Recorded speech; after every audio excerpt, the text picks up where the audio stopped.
नमस्कार दोस्तों, कैसे हैं आप सभी। दोजांग शुक्ला व्लॉग में आप सभी का बहुत बहुत स्वागत है। दोस्तों, आज न्यूज़पेपर में एक नए वर्ल्ड ऑर्डर के बारे में बात हुई है।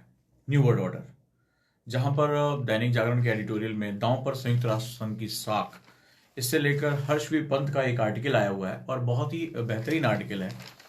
और आपके मन में भी जिज्ञासा हो रही होगी कि ये न्यू वर्ल्ड ऑर्डर क्या है, ये संसार का नया जो परिप्रेक्ष्य है वो किस रूप में हमारे सामने आ रहा है और भारत इसमें कहां पर खड़ा हुआ है न्यू वर्ल्ड ऑर्डर में। तो दोस्तों, न्यू वर्ल्ड ऑर्डर जो है वो बेसिकली एक ऐसा शब्द है जिसको हमारे प्रधानमंत्री ने अभी संयुक्त राष्ट्र के जब एक जो है ऑनलाइन उनका कन्वेंशन हुआ तो उसमें उन्होंने बताया कि भाई जो है वो अब इतनी पुरानी संस्थाओं में भारत को जहां स्थान नहीं दिया जा रहा है, भारत की बदलती जरूरतों को आप नहीं समझ पा रहे हैं, वहां पर हमारा टिके रहना बहुत मुश्किल होता जा रहा है। इतने लंबे समय तक ये संस्थाएं अपने अंदर बदलाव नहीं लेकर पाई। आज भारत जिस पोजीशन पे है, आज हमारा देश जिस मुकाम पर खड़ा हुआ है, आज वो अपने इस क्षेत्रीय जो एक जकड़न थी, जो पाकिस्तान को लेकर जकड़न थी, छोटे छोटे देशों को लेकर जकड़न थी, उससे वो निकलकर आज वो एक वर्ल्ड जो है वो लीडरशिप की तरफ जा रहा है, वो वैश्विक नेतृत्व की तरफ जा रहा है। तो ऐसे नेतृत्व की तरफ हमें जाने में हमें एक नए आयाम के बारे में पता चल रहा है। आज भारत एक बहुत युवा आबादी वाला देश है, उसकी एक एस्पिरेशंस है, वो अपना एक वर्ल्ड में वही रोल प्ले करना चाहता है जो प्राचीन समय में हम लोग जो है रोल प्ले किया करते थे। हम कोई ऐसे देश नहीं है जो अभी अचानक से उभर कर आ रहे हैं या अंग्रेजों ने हमें कोई बहुत बड़ा जो है वो इसके बारे में दिया है। लेकिन जो सबसे महत्वपूर्ण सेगमेंट है वो ये कि हम एक ऐसी लीजेसी, एक ऐसी परंपरा का हिस्सा है, एक भारतीय संस्कृति का हिस्सा है जहां पर हमारा एक गौरवशाली अतीत रहा है, हमारा एक जो है बहुत जबरदस्त एक पास्ट रहा है।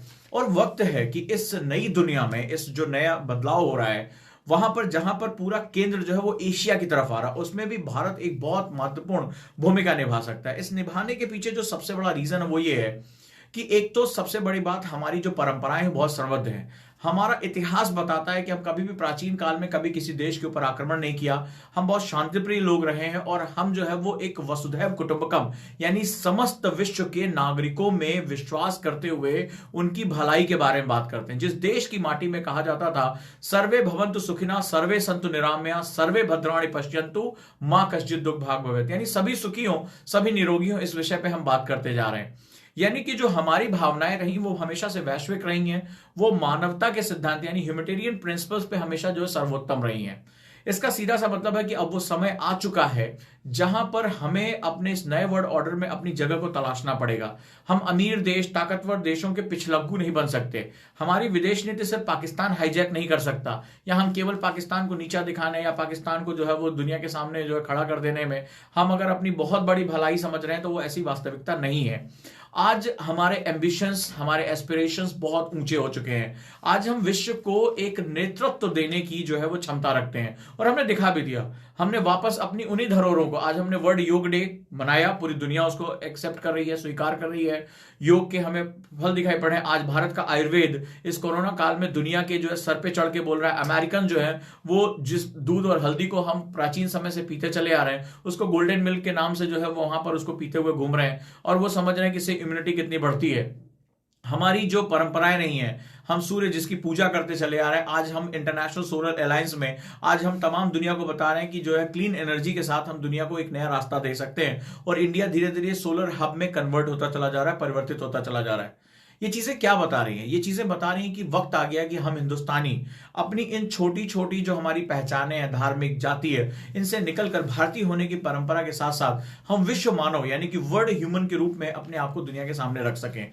और इस न्यू वर्ल्ड ऑर्डर में हमें ऐसी संस्थाओं की जरूरत होगी जिनमें पश्चिम का दबदबा ना हो, जिसमें भारत की भी एक सम्मानजनक जगह हो और भारत भी अब दुनिया की आपूर्ति श्रृंखला में जो सप्लाई चेन है उसमें अपनी बहुत ही महत्वपूर्ण जो है वो जगह खोज रहा है। उसके एस्पिरेशंस हाई हो चुके हैं। अब वो अपनी क्षेत्रीय जकड़न से निकलकर एक वैश्विक मंच पर पूरी ताकत के साथ खड़ा है और उसको अपनी परंपराओं पर, उसकी खोज पर, उस पर गर्व करने में अब उसको शर्म नहीं आ रही है। ये शर्म ये अंग्रेजों ने हमारे दिमाग में जो बिठा दी थी, उस शर्म के साथ हम बहुत सालों तक हम लड़ाई लड़ते रहे।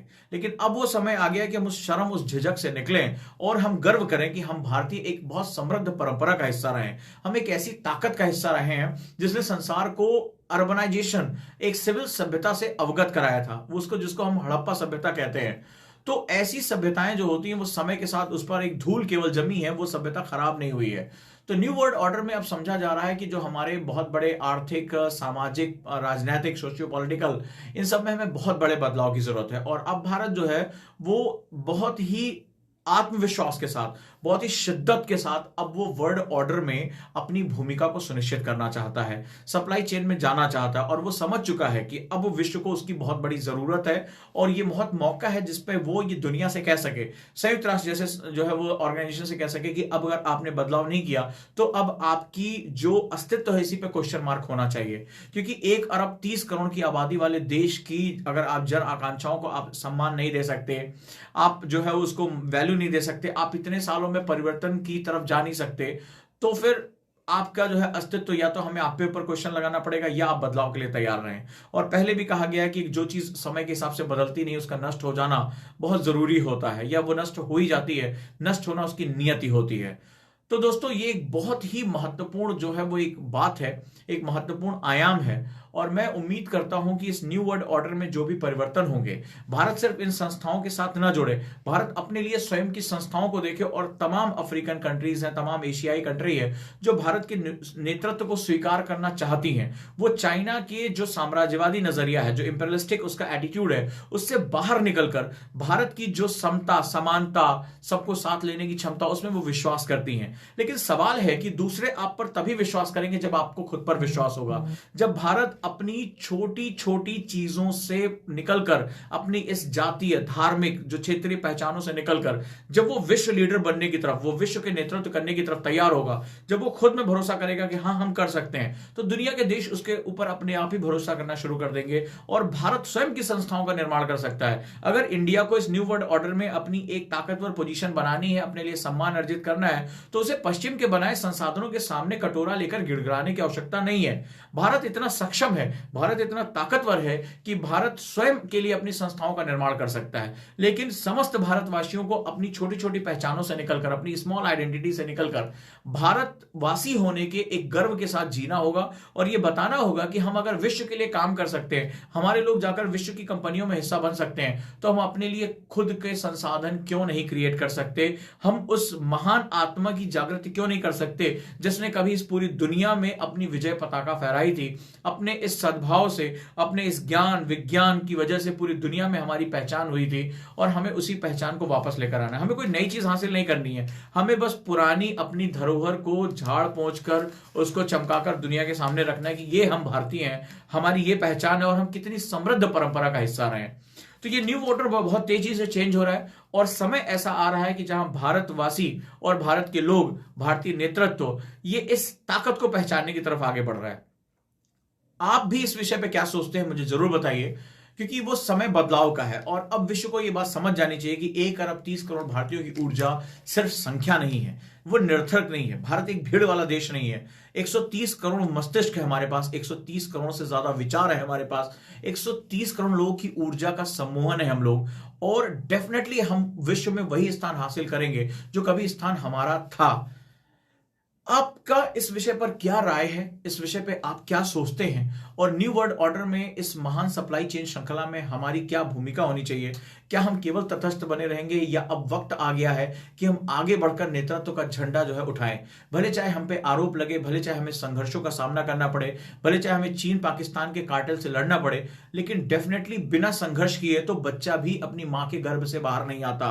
तो संघर्ष तो इस प्रकृति की नियति है, संघर्ष तो हमारे जीवन का उत्थान का, आरंभ का एक हिस्सा है। बिना संघर्ष के इस संसार में कुछ भी हासिल नहीं हुआ। तो भारत को वर्ल्ड ऑर्डर में जाने के लिए उसी संघर्ष से जूझना पड़ेगा। लेकिन ये केवल राजनीतिक नेतृत्व यानी कि पॉलिटिकल सेगमेंट्स का ही जो है संघर्ष नहीं होगा, ये हर हिंदुस्तानी, हर भारतीय का संघर्ष होगा, जो उसके दिमाग में उसके राष्ट्र के बारे में एक गौरवपूर्ण उसकी छवि होगी और उसके हर कार्य, हर विचार, हर कर्तव्य, हर उत्तरदायित्व में उसके राष्ट्र के निर्माण की यही भावना होगी। और शायद उसकी प्रेरणा ये बताएगी कि विश्व में भारत को वही स्थान मिलना चाहिए जो भारत का स्थान प्राचीन काल से रहा है। और जब कोई देश के लोग अपनी परंपराओं पर गौरव करना शुरू कर देते हैं, अपनी महान संस्कृतियों के साथ जुड़ जाते हैं, महान संस्कृतियों पर गौरव करते हैं, तो वो राष्ट्र निश्चित रूप से बहुत अद्भुत हो जाता है, बहुत ही स्वर्णिम हो जाता है।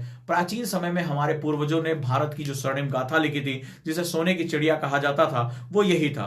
तो वापस उसको सोने की चिड़िया को वापस बनाना नहीं है, सिर्फ उसके ऊपर धूल जम गई है, उसको हटाना है। और उस धूल को हटाने का काम सभी भारतीय करेंगे, और सभी भारतीय तभी कर पाएंगे जब उन्हें भारतीय पहचान के साथ गौरव महसूस होगा। जब वो भारतीय कहते समय जब उनकी धड़कनें बढ़ जाएंगी और उनके पूरे स्नायु में स्पंदन होता हुआ दिखाई पड़ेगा, उसके अंदर जबरदस्त एक प्रवाह, लावा प्रवाह दिखाई पड़ेगा, तभी हम एक नए भारत का जो है वो चेहरा बना पाएंगे। एक नए भारत को हम बना पाएंगे और विश्व की इस पूरी श्रृंखला में, न्यू वर्ल्ड ऑर्डर में हम बता पाएंगे कि हे पश्चिमी देशों, हम तुम्हारे पिछलग्गू नहीं है, हम तुम्हारे दिए गए दान पर निर्भर नहीं है। तुम हमें किसी संस्था पे लेकर आते हो तो हम बहुत अब फूलने वाले नहीं है। हम वो लोग हैं जो अपनी संस्थाओं का निर्माण कर सकते हैं। हम वो लोग हैं जो विश्व की धारा को मोड़ सकते हैं। और इस नए विश्व ऑर्डर में, इस नए विश्व क्रम में भारत एक बहुत ही सम्मानजनक और बहुत ही महत्वपूर्ण स्थान पर खड़ा होगा। और भारत के समस्त नागरिक अब अपनी समस्त इच्छाओं से इसी बात की इच्छा दिन और रात कर रहे हैं।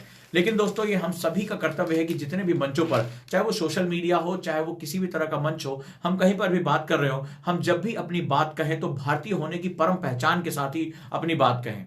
हमारी बात में, हमारे जो वाद विवाद है उसमें कहीं से भी हमारी जाति, हमारे धर्म, हमारे क्षेत्र, हमारी भाषा की जो है गंध नहीं आनी चाहिए। अगर हम कोई भी बात कहें तो अंत में गर्व के साथ हम ये कह सके कि हमने हिंदुस्तानी के रूप में डिबेट किया और हमारी और तुम्हारी समस्त पहचान एक हिंदुस्तानी की है। हिंदुस्तानी अपने जो हिंदुस्तान है वो अपने हिंदुस्तानियों से उसका निर्माण होगा। और ये जो स्वर्णिम हिंदुस्तान होगा, इसमें हम सभी का जो एक इनपुट है वो दिया जाएगा। इस विषय पे आप क्या सोचते हैं?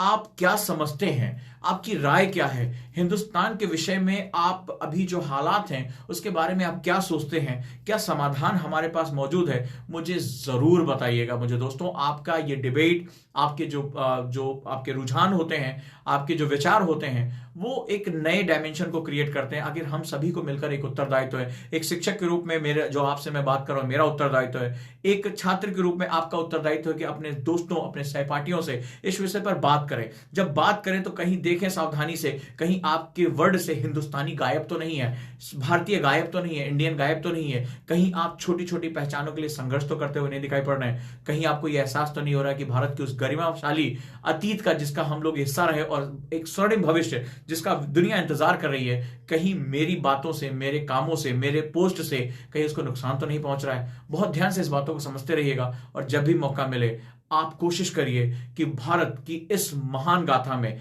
आपकी भी कहानी लिखी जाए। कैसा लगा ये वीडियो मुझे जरूर बताइएगा। अपने विचारों को मेरे सामने जरूर रखिएगा। मिलता हूं फिर अन्य इस तरह के व्लॉग में और फिर एक नए ज्वलंत मुद्दे के साथ मैं आपके सामने हाजिर होऊंगा। आपका गाइड उजांक। नमस्कार, जुड़े रहिए और सुबह 11 बजे हम लोग मिलते हैं ज्योग्राफी क्लास में। Thank you so much.